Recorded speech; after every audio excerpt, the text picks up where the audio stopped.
Antes de comenzar, quiero pedirte algo muy simple.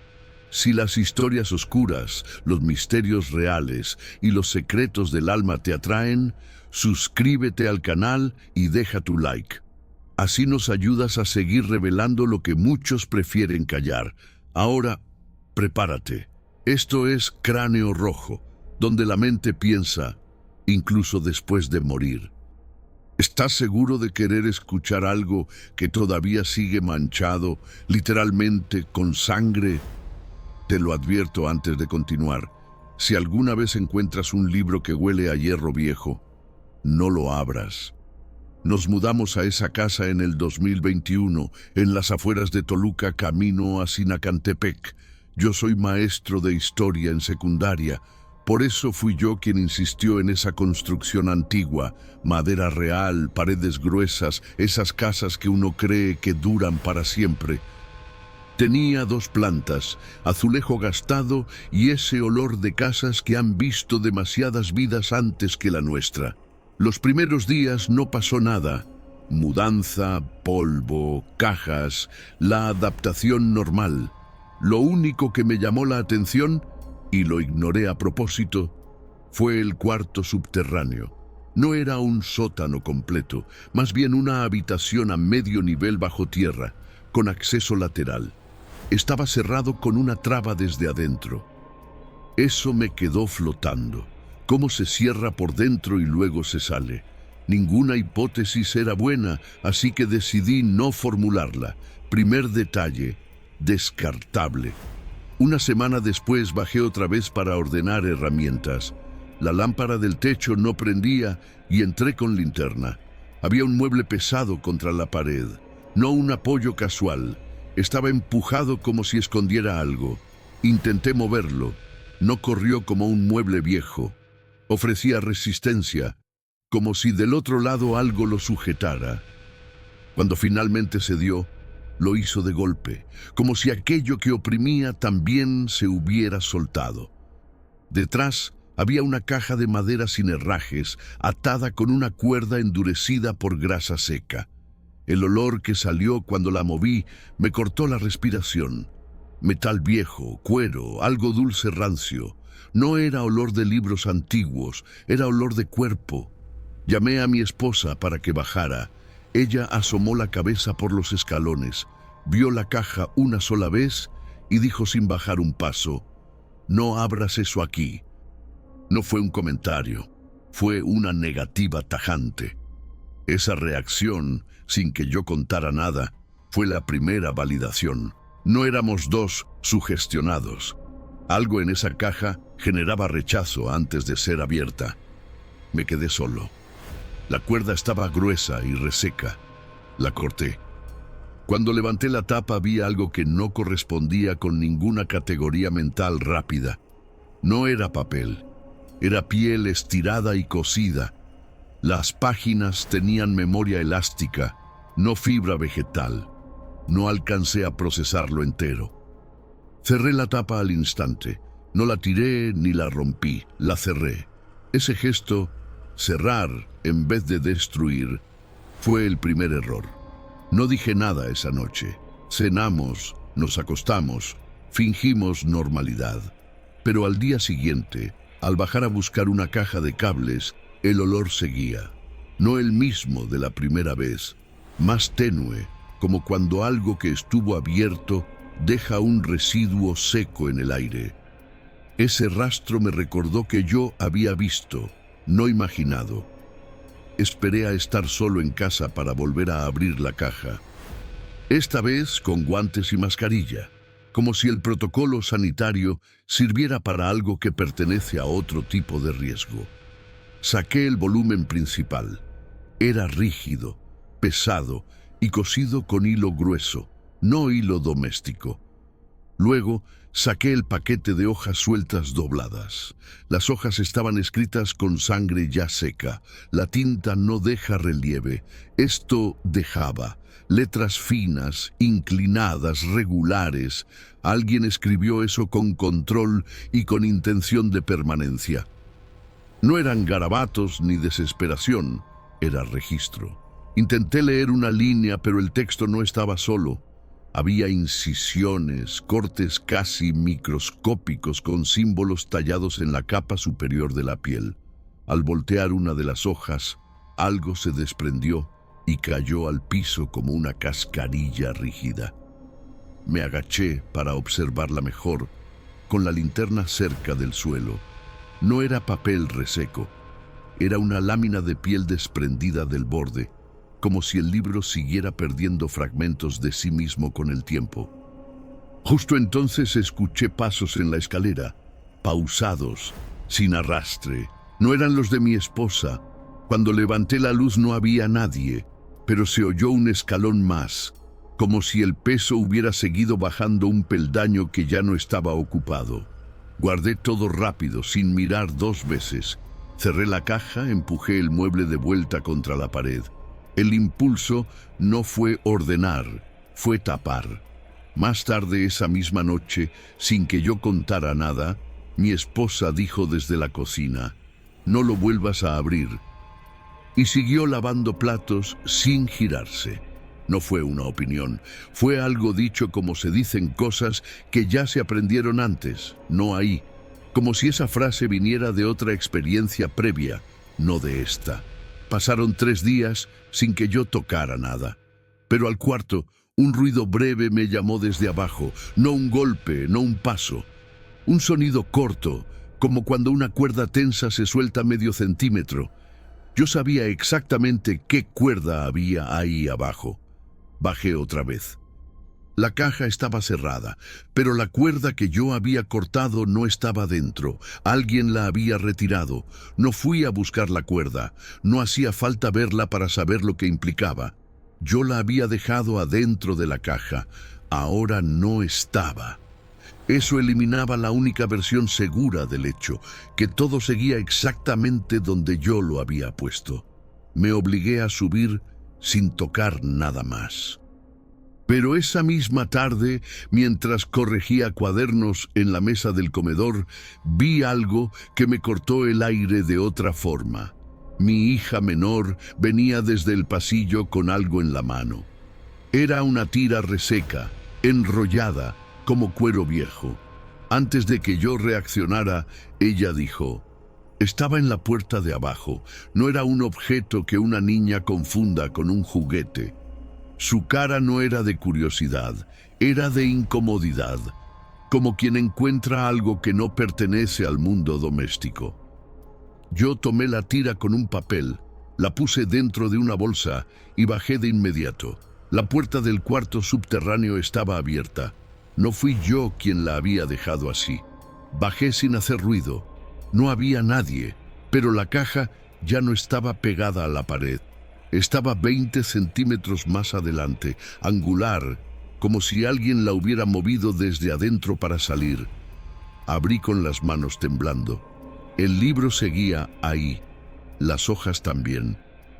Pero ahora había una mancha nueva en la tapa, un rastro circular, como si algo húmedo se hubiera apoyado y luego retirado. No era sangre fresca, era un residuo oscuro, ya opaco, que no estaba antes. No toqué el libro. Cerré la caja de nuevo. Antes de subir escuché un murmullo breve, no dentro de la habitación, sino al nivel del piso superior, justo donde empieza la escalera. Una voz baja, no articulada, como cuando alguien habla para sí mismo del otro lado de una puerta. Subí de 2 en 2 peldaños. No encontré a nadie. Esa noche no mencioné nada. Pero mi esposa sí. Al entrar en la habitación dijo sin mirarme: «Si lo sigues tocando, algo va a entrar». No pregunté: «¿Entrar dónde?». La frase cayó como si ella no necesitara especificar. Al día siguiente, al amanecer, encontramos la puerta lateral, la que da al exterior, con el pasador interno levantado. No forzado, levantado, como si alguien hubiese salido por ahí desde dentro. Esa fue la primera vez que pensé en deshacerme del libro. No porque creyera lo que sea que fuese, sino porque convivir con algo que se mueve sin permiso es vivir sin margen. Esa misma tarde, antes de que yo decidiera nada, algo pasó en la cocina que dejó claro que ya no era el libro el que estaba dentro de la casa. Era otra cosa. Estábamos los tres en la cocina, mi esposa, mi hija menor y yo. La mayor no había llegado del colegio todavía. Mi esposa estaba cortando verduras cuando el cuchillo resbaló, no por torpeza, sino como si alguien hubiera empujado su muñeca desde atrás. No fue un corte superficial, la mano sangró de inmediato, con profundidad. Antes de que yo llegara a alcanzarla, mi hija retrocedió instintivamente y dijo algo que me heló más que la sangre. No le gusta que lo cierren. No fue una especulación infantil. Lo dijo con la misma entonación con la que se dice el agua está caliente o la puerta está abierta, como un hecho. Llevé a mi esposa al baño para vendarla. Mientras presionaba la herida, ella murmuró. No preguntó, no razonó. Murmuró como quien repite algo que ya escuchó antes. No vuelvas a tocar ese libro cuando esté callada la casa. No pregunté de dónde sacó esa frase. Lo que me inquietó no fue el contenido, fue el modo. No estaba avisando algo que ella pensó. Estaba recitando algo que oyó. Esa noche nadie bajó. Dejamos las luces del pasillo encendidas. A la madrugada, cuando el silencio estaba compacto, se oyó el primer desplazamiento, como madera arrastrada despacio, luego otro, y luego un tercero más largo, como si empujaran algo contra el piso de cemento. No bajé. Lo escuchamos todos. Nadie pidió explicación. Nadie dijo, será el gato, será el viento. Lo que se oyó estaba debajo y se movía con intención. Al día siguiente bajé al mediodía, cuando la casa estaba viva con ruido. El mueble ya no cubría la pared. La caja estaba abierta, no rota, abierta, como si alguien la hubiera levantado con cuidado. El libro estaba en el suelo, con la tapa hacia arriba, como si hubiera sido depositado, no caído. Una de las hojas sueltas estaba separada, desplegada. Me arrodillé para verla sin tocarla del todo. Había una frase escrita en el borde inferior, en el mismo pulso de escritura que las demás, pero esta línea era distinta. Estaba repetida 3 veces, como si fuera instrucción y no registro. Mi pulso empezó a golpear en los oídos. No alcancé a leerla completa porque desde el piso superior alguien, que no era ninguno de nosotros, dijo mi nombre en voz baja. No fue grito, no fue eco. Fue dicho como se dice el nombre de alguien que ya se conoce. Subí sin voltear. Cuando llegué al último escalón, mi esposa estaba parada en el corredor, pálida, con los ojos fijos en el vano de la puerta del subterráneo. No miraba hacia mí, miraba como quien vigila para que algo no suba. «Cierra», dijo sin mover un músculo más. Cerré la puerta del subterráneo con el pasador. Mi esposa no se movió ni un centímetro hasta oír el clic. Cuando por fin respiró, dijo algo que no venía de una conclusión lógica. «No pronuncies nada que esté escrito ahí abajo». No me preguntó si yo había leído. Afirmó que lo escrito tenía peso más allá de su lectura. Esa frase quedó suspendida todo el día.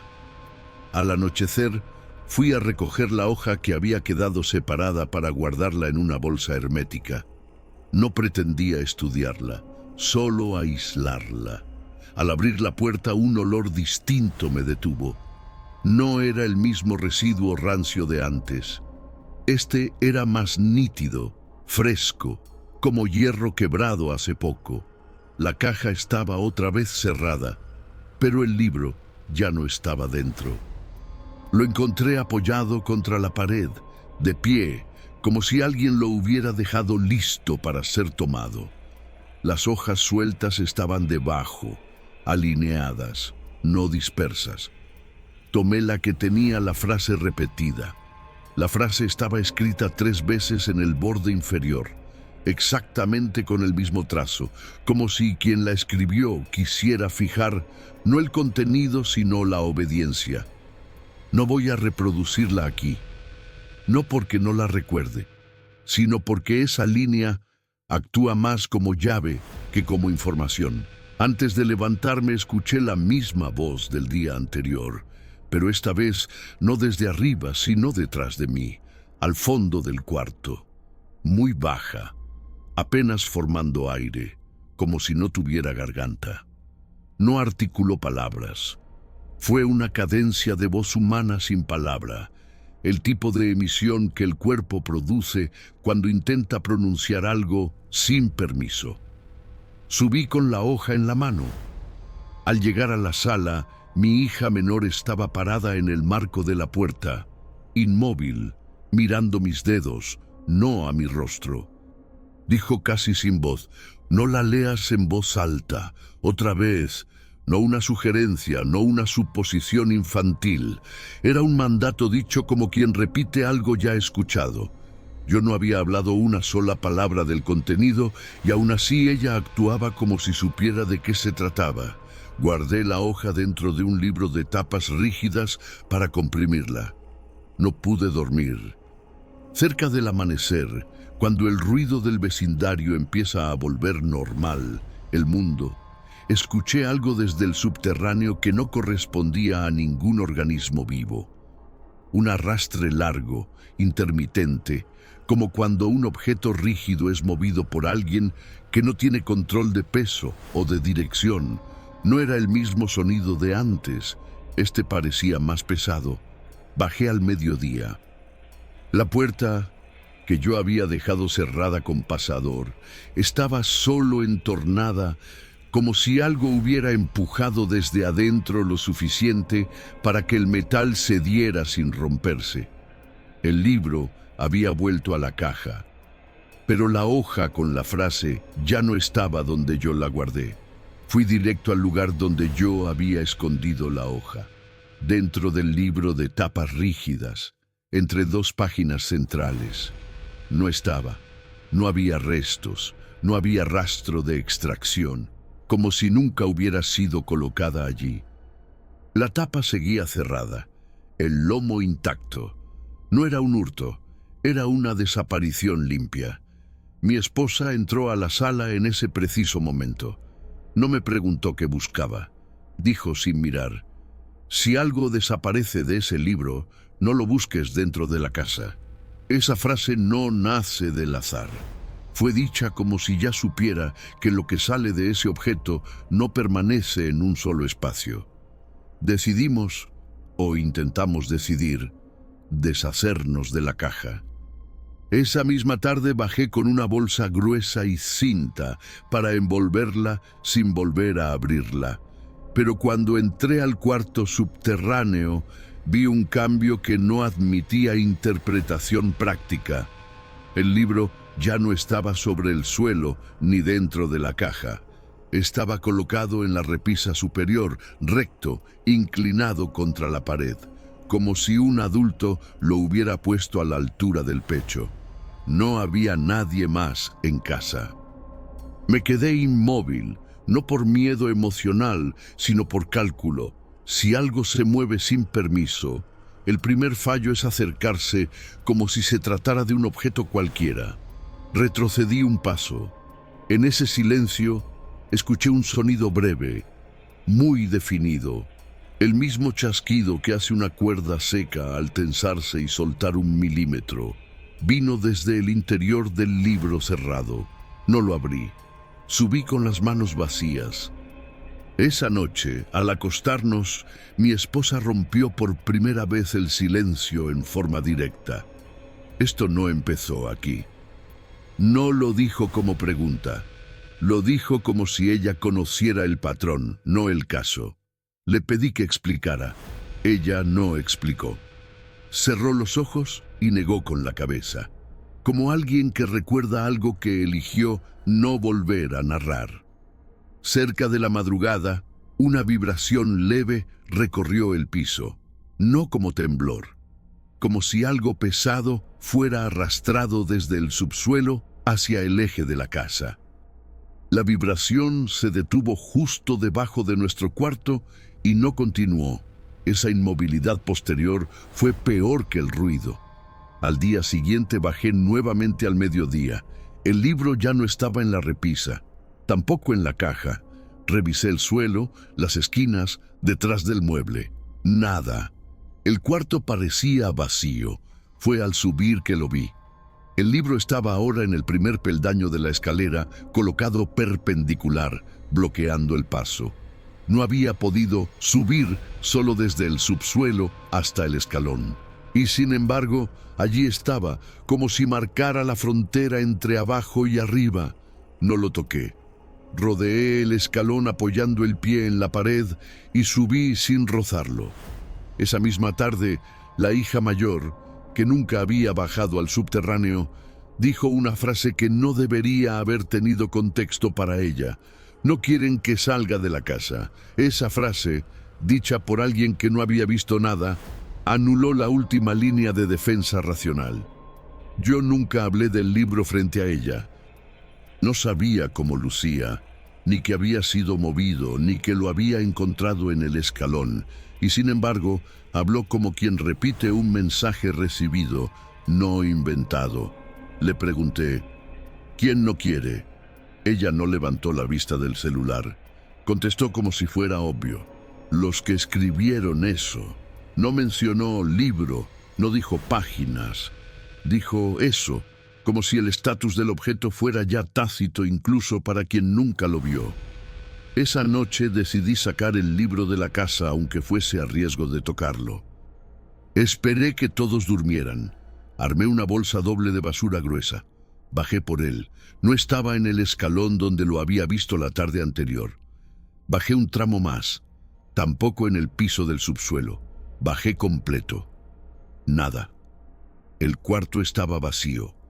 Pero la caja, que yo recordaba empujada contra la pared, estaba ahora en el centro de la habitación. No abierta, solo reubicada, como cuando alguien coloca una silla para que sea vista. Me acerqué despacio. Antes de tocarla, escuché desde el corredor, arriba, el mismo tipo de voz que había dicho mi nombre días atrás. Esta vez no articuló palabras.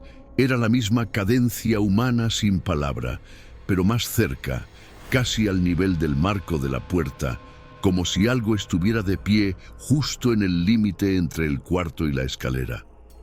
No cerré la puerta. Subí con la bolsa vacía. En la mañana, al abrir el refrigerador, encontré algo que no era de cocina. Entre dos envases, doblada cuidadosamente, estaba la hoja suelta que había desaparecido. Sin manchas, sin humedad, sin arrugarse. Colocada deliberadamente en un lugar de acceso cotidiano, como si se buscara forzar el contacto. La tomé con un repasador. Antes de guardarla, mi esposa, que me vio a distancia, dijo en seco: «Lo están devolviendo porque nadie obedeció». Ella nunca había leído nada. ¿Cómo sabía que esa hoja contenía algo que debía obedecerse? Su frase ya no sonaba a intuición, sonaba a memoria. Al mediodía decidí llamar a un colega que da clases en la universidad y que ha trabajado con archivos eclesiásticos. Pensé en presentarle la situación como hallazgo de documento. No alcancé a marcar. Antes de tocar el número, mi hija menor, desde el pasillo, dijo sin verme: «No debe salir de la casa hasta que termine lo que empezó». No fue advertencia para protegernos. Fue enunciado de condición, como si ella repitiera una cláusula. Esa tarde nadie abrió la puerta del subterráneo. Pero a mitad de la noche, cuando todo estaba quieto, se oyó un solo golpe hueco contra el piso de abajo. No 3, 1, como si fuera una señal y no un intento. El golpe no se repitió. Fue uno solo, preciso, como cuando alguien toca la mesa para indicar turno. Nadie bajó. El silencio después fue más denso que el sonido. Al amanecer bajé solo. La caja seguía en el centro del cuarto. Esta vez no estaba cerrada.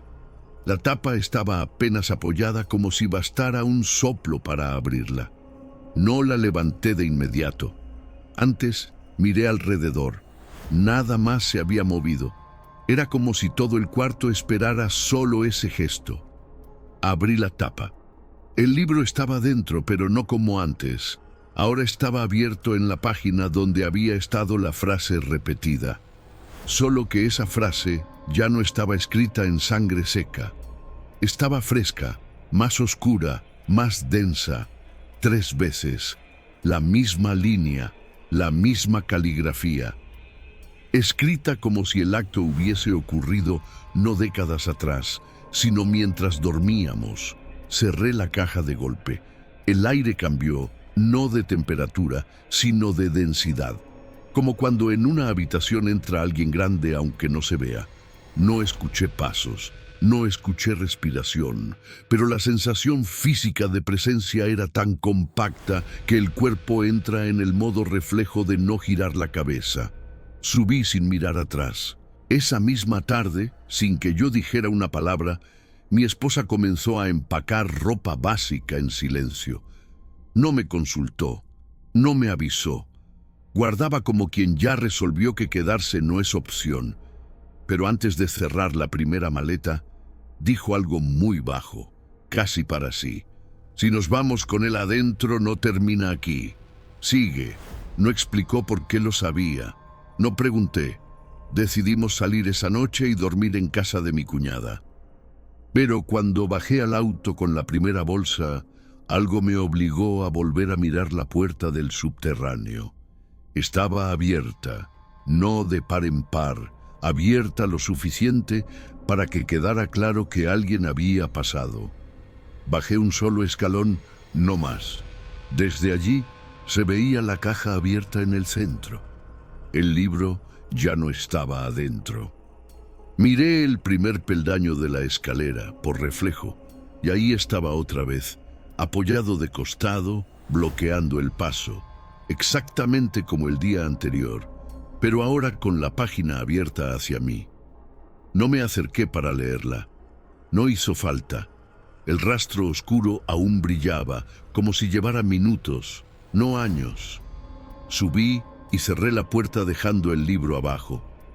Nos fuimos esa noche, pero no terminó. 3 semanas después, en el departamento nuevo, al abrir una caja de libros escolares, entre los manuales encontré una hoja doblada, reseca, con el mismo pulso de escritura, el mismo color oscuro, el mismo borde vivo. No trajimos el libro, y aún así vino algo. Esto fue Cráneo Rojo, donde la mente piensa, incluso después de morir.